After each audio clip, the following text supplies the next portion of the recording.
Welcome into Carps Corner. A lot of fun topics, a lot of great stuff to get into. As always, start fast and furious today. Earlier this week, a bunch of the conference commissioners, ADs, got together in Scottsdale, Arizona to try to fix college football. They get together every year, trying to fix college football ultimately and figure out how that goes. So what they need to do to be able to correct some of these issues with NIL and with the transfer portal. Gene Smith, Ohio State's AD, had some big comments on that, on governance and rules. Going to get into the first pick odds of the 2023 draft. So we're just a week out, and they already have the odds for the number one player. Here's a little nugget. Going to be a lot of usual suspects as far as teams and who's going to ultimately be represented there. Some of the big names obviously generally have the best players. So we'll talk about that. Seen a lot of hate and shade on social media with regard to the fact that I brought up the fact that Texas had no players drafted in this draft class. And despite the fact that of the 3 draft eligible classes, they had 25th ranked class and then 2 back-to-back 3rd ranked class nationally, and still had no players ranked drafted. And so we got some other stats about the quality of football in Texas at a high school level and how this could ever be possible.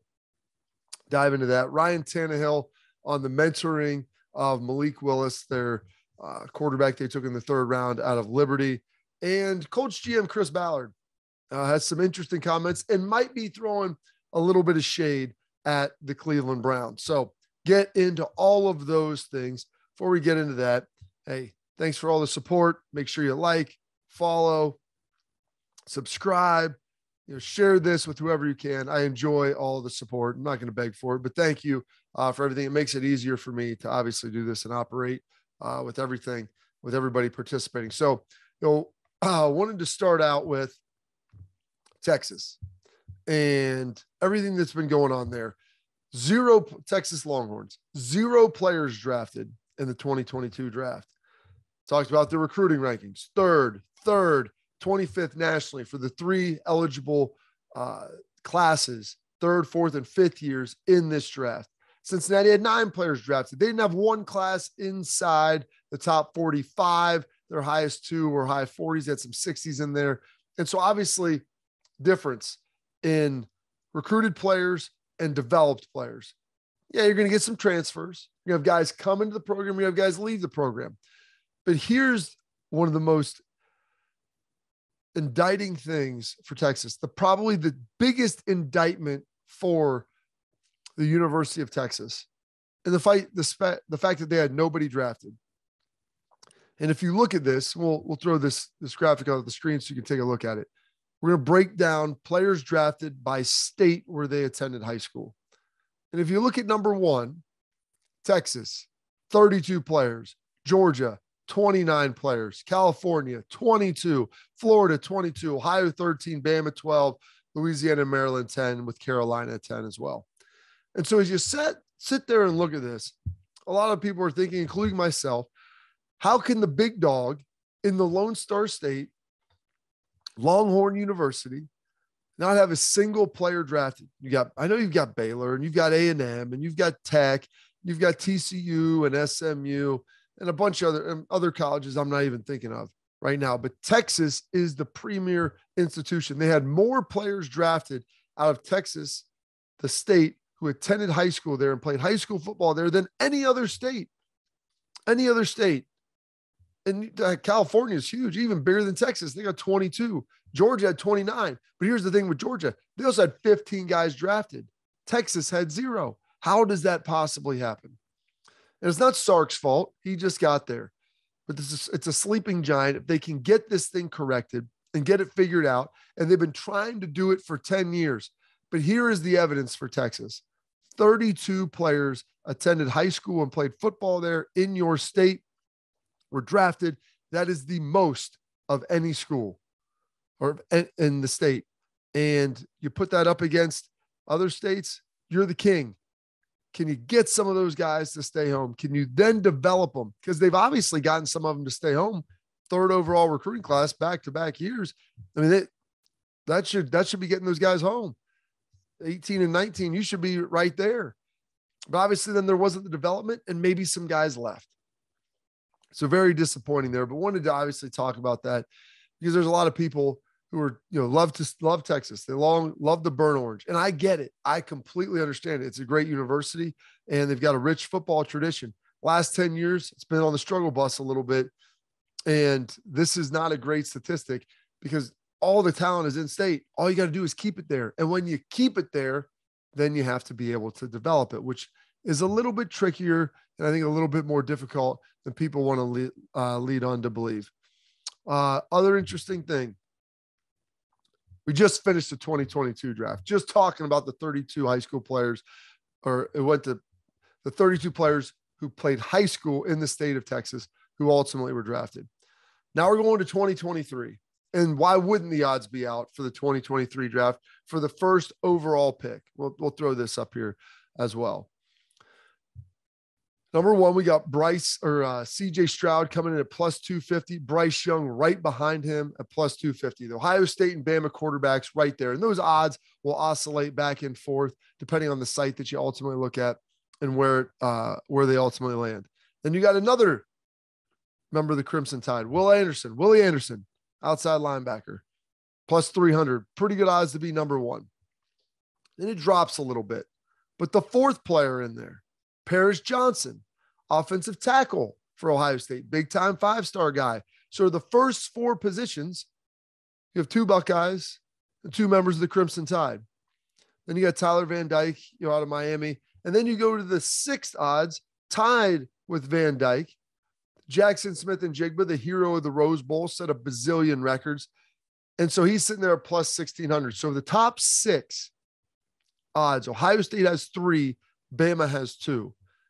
And somehow Spencer Rattler slid in there, and I have no idea how that occurred at plus 1,800 with South Carolina now. But that's some big news right there. These two teams, assuming that they stay healthy and play as well as everyone thinks, you would think would be on a collision course in the college football playoff. So I've talked to some folks in Alabama about that. That's what they anticipate.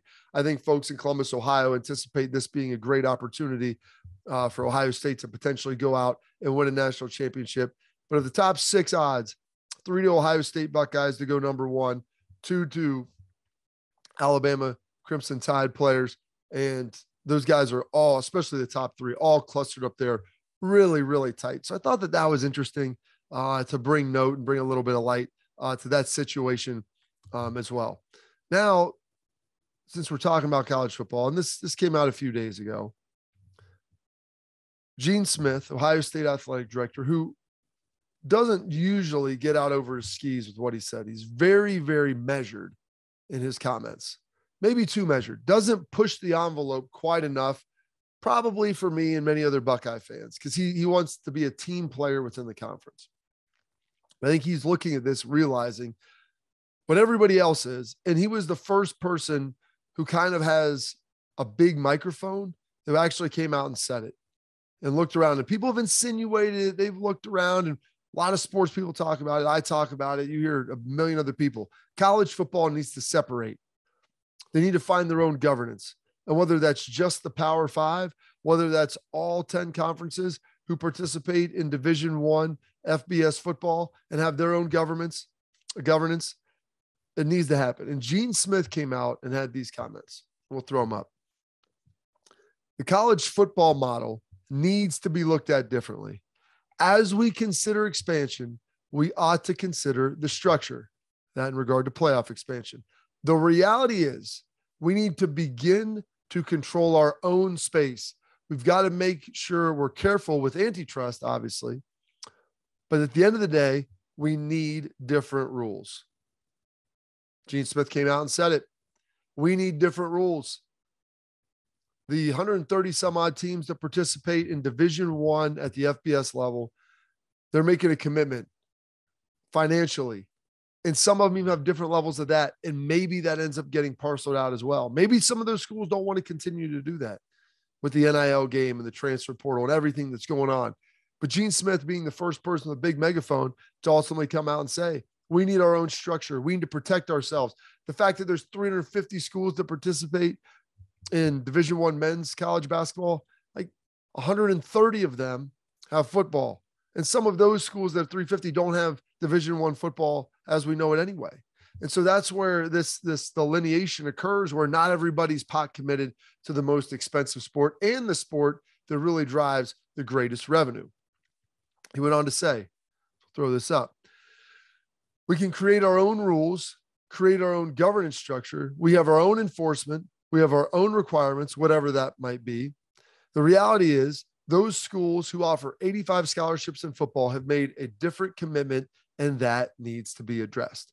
And so he also went on to say, talking about the rules and requirements, he likes the academics that the NCAA provides, the guidance and the guidelines, and he wants to keep that in place. But this is big news, folks.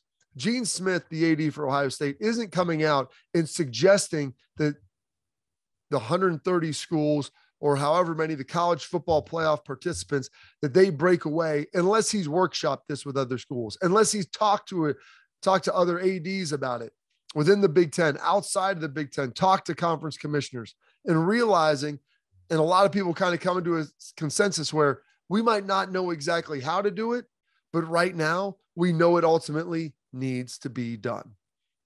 He's not speaking, up in the air, just throwing this stuff out. It is with tact and is with the discernment that he has chose those words and thrown out there that we have to make sure that we can control our own space. I don't know if it happens this year. I don't even know if it happens next year, but I would guess this. Before the college football playoff expansion is ultimately approved, which it is going to most likely be approved, there will be a different governance structure for college football as we know it. That's just the reality of what's going to happen. Gene Smith's not floating that out there unless it's been discussed and it's been talked about. And so I don't know how this new body will operate. I don't know who they'll report to. I don't know who it'll be consistent of, but there will be some sort of new body that will work in collaboration with the playoff that will just really talk about college football at the Division I FBS level. And that's the way it should have been for a long time. I'm glad Gene finally said this. Someone had to finally come out and say the emperor's not wearing any clothes. And he hadn't been wearing any clothes for a long time. And the current model that they were operating under wasn't going to be sufficient. It wasn't sustainable. And so with that, like, you throw it out there, we don't know how it looks, but we know we have to get there at some point. And so that's the trial balloon, folks. He put it up in the air, and now all of a sudden you're going to start to hear more people probably echo those same sentiments and more people talking about it and start gathering momentum, and you'll start to see the ADs, maybe some presidents and the conference commissioners, and you'll start to see that schism, and they'll be working behind the scenes of how to ultimately make this work. But that's real, and it is on the horizon, and is right there in our midst. So a lot of college football news there. Flipping to the other side of this, a little bit of NFL news, and some of it right now, this time of the year, blends back and forth because you have the NFL draft. And so when you have the draft, it's the perfect combination of college football and NFL football kind of mixed right there together. But Malik Willis falls in the draft, quarterback from Liberty. Ultimately, I thought he might go in the first round. I think he has the biggest upside. Let's think about the Tennessee Titans. You've got Ryan Tannehill there. Now, Ryan Tannehill, it's not like he has some long-term deal that locks them into him forever. He's got a nice contract. Let's not forget, last year against the Cincinnati Bengals in the playoffs, he threw 3 interceptions, one that ultimately gave Cincinnati the ball back and a chance to go win the game. And so I think they like him in Tennessee. They did draft a guy in the 3rd round who has a lot of upside. And so with that comes in this question, the old adage about mentoring players. And this is something in the NFL that I get pretty passionate about and I get fired up. And so before we get to that, let's listen to Ryan Tannehill's exact comments, because I think that they can kind of be taken out of context a little bit. But let's take a little listen to this. In a quarterback room in the same room, we're competing against each other. We're watching the same tape. We're doing the same drills. I don't think it's my job to mentor him, but if he learns from me along the way, then that's a great thing. All right. So what I heard in there, it's not my job to mentor Malik Willis. That's a fact. They have a quarterback coach for that. You know, he talked earlier in some earlier comment about him reaching out and texting him, which I think he's a good teammate. You know, part of it is Ryan Tannehill, his job is to be the best he can for the Tennessee Titans so that they can go out there and win and they can have success and he can be a productive player. It's no veteran player's job. It's not part of their description to mentor guys. Now, as you get older, sometimes that can help keep you on the roster depending on what position you play. If you can add value because you're almost a coach there that can help out and you can give them some reps still and give them a couple plays, but maybe you can't contribute the volume that you used to, but you're such a great locker room guy and you help make everybody else better. There is value in that. But Ryan Tannehill is still in the prime of his career. And the reality is he don't want to train his replacement. And I get that. And nobody's obligated to. But I tell this story anecdotally because I think it is important. And I get drafted to Dallas in the first round. And there were some of the veterans there that did a great job looking after me. Greg Ellis, you know, he'd been there for 10 years, called him Old G, North Carolina first round pick. They took him instead of Randy Moss, you know, in like 97, 98, whenever that draft was. And, you know, he always laughed about that. But Greg was a really good player. But Greg would do a great job of talking to me and helping me. He told me, he goes, they brought you in to replace me. You know, Brady James, a fourth-year guy, did a great job helping, talking to me as well. And as much about learning how to play, but as far as, you know, life, being a pro, all those things. Jason Witten did it as well. A lot of those things taught me some stuff from the opposite side. A guy named Aaron Glenn, who's the D coordinator now for the Detroit Lions, tremendous player. He's in his like 13th year at that point. I grew up watching AG. I'd watch him before practice. He'd go through these ladders backwards and do these footwork drills. Like, man, AG, like he'd be gassed. I'm like, how are you not exhausted? He's like, got to keep my feet fast. I didn't make it 13 years in the league because I could just roll out here and play. I'm not 6'3", you know, $190 or, you know, 210. He's like, I'm a small dude and I'm successful because of my efficiency and my movements. And so he started teaching me some of the things, helped me immensely in coverage. And so I try to pass that on to guys now when I work with them at Ohio State. But I remember that. I remember Greg Ellis telling me as well. It's like, dude, the season's long, especially when you're a rookie. You feel like you're getting overwhelmed. He's like, pick one thing to work on every day and try to get as good as you can at it. You know, not that you neglect everything else, but pick these things. Like they would give you these little nuggets throughout. And you begin eventually when they realize that, hey, you're ready to show up to work. You're coming in and grinding. Like they start opening up and giving you some things. And I was eternally grateful for those guys to do that.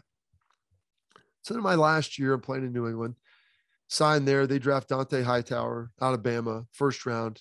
And he's been a great player. He's played a long time in the league. And so, you know what? I was a little taken back at first, but I'm like, all right, you know what? Once you realize the dude can play, he's a smart guy, works pretty hard. I'm like, all right, you start helping him out. Hey, try this a little bit. When they do this, see this. And you start giving him little tips. Because I remember sitting there with Zach Thomas, my, you know, third year, and he's doing that for me. Veteran guys, Keith Brooken investing into me. And so I looked at it as an obligation that I had to pay it forward. It's a big thing that Woody Hayes used to say. You can't always pay people back, but you can always pay it forward. So I did that with Dante. He's went on to be a great player, man. Been fantastic. I've enjoyed watching him play. Didn't become great because of what I told him, I don't think. If he took a little bit of it and helped him, that's awesome. And I got a chance to talk to him before the 2019 draft. And Dante came up to me. I saw him at a party, went up and, you know, said, hey, Bobby, you know, I don't know if you, even if you remember me, you're a rookie. When you're a rookie, it's spinning. You don't even remember crap. So, no, man. And he told me, he's like, I really appreciate the way you and Gerard Mayo, who's now their D coordinator in New England, how you guys helped me out, took me under your wing and gave me some tips. Like, I know you didn't have to do that. Because then he's older in his career and he's seeing and realizing what was happening in the interaction. But I appreciate that. I looked at that and I said, you know what? That's how it's supposed to be. I'm not saying that you quit competing for a job or you give it to somebody else, ceremonial passing of the torch. But when vets help you, when you're a young player, there's almost an obligation for you when you become that veteran player to go help the next generation. And I'm not saying give them your job, and I'm not saying babysit them. I'm not talking about any of those things. I'm just talking about if once they prove the fact that they're serious about the game and they want to come in and compete and work. It's a lot better when you have a team that's fully invested in winning. It's more fun, you're more successful, and it ultimately creates a much better work environment for everybody because you're all working in the same direction. And so that's what I task Ryan Tannehill with. You see Kurt Warner throwing out, hey, call me, I'll mentor you, and all these things, because he probably had great guys that have invested into him. And that's like the genesis of what it has always been. I talked to guys who, played with dudes who my dad had played with, and how that you see these connections of people, and every 6, 7, 8, 10 years, you're investing into the next group, and hopefully they go on and play 7 to 10 years and they invest into somebody else. And you get to see all that, man. It's awesome. It's awesome. So maybe it shortens your career year. You know what? You paid really well. I love playing the game, but for me, I'd rather be on a team with dudes that I like. The dudes are all helping each other. And that was always something that was important for me. And I think I have a greater perspective with that now, being 30, almost 39 years old, than I probably did then. And I'm grateful for that. And so that's kind of how I look at mentoring and why I think it's important. And then lastly, I want to close with this. Coach GM Chris Ballard had some interesting comments. Maybe a little bit of a shot at the Cleveland Browns. Came out and said, we'll throw this up here. Mike Tomlin said it best. I always say, you want volunteers. You want people that want to be here. So when you get a player that doesn't want to be in your organization anymore, you can play football, which sometimes we all do, but you want volunteers. You want people who want to be here. That sounds a lot like Chris Ballard. The Colts GM is taking a shot at Cleveland and what they're doing with Baker Mayfield and kind of holding on to him. They're under no obligation to get rid of him and to trade him or to release him and let him go on his way. But do you really want to create a culture where you're hanging on to guys? Because other players will see that. And they're like, man, could let him go find a team or whatever. Like, I hope they don't treat me like that. Cleveland Browns' job is to win games. Their organization to get the most value they can. But do you want to have guys around, and you want that to be the calling card of your program? I don't think that you do. And so I'll throw this up too. Ballard went on to say this: it's hard to win one game. Sometimes I think people forget that. Like, just winning one game on Sunday is hard. And then to win enough to get to the playoffs and to make a real push is very difficult. So everybody's got to be paddling in the same direction and working together to get it done. And it doesn't take much to get the boat off course if you don't have that happening in your building. And Chris Ballard's throwing some shots out there at the Browns. Why are you keeping Baker? You really want to keep guys hostage who don't want to be there. Obviously, you're not going to keep him during the season, and he's not in the building yet. But if he wants to show up, Baker Mayfield's entitled to go into that building and work out. If he wants to go back, they cannot prohibit him from doing that unless they cut him. And in doing that, they would ultimately have to pay him as well. So that's why sometimes you cut bait, even though it might not be the best thing for you to do. It might be better for the player. You don't want guys out there who don't want to be in your organization because it's so hard to win even one game on Sunday. One game. So hard to win that you want everybody pointing in the same direction. Now, that's all for this edition of Carps Corner. Thanks for listening. Thanks for watching. Subscribe, like, share, all the usual things. Appreciate all the support, and see you next time.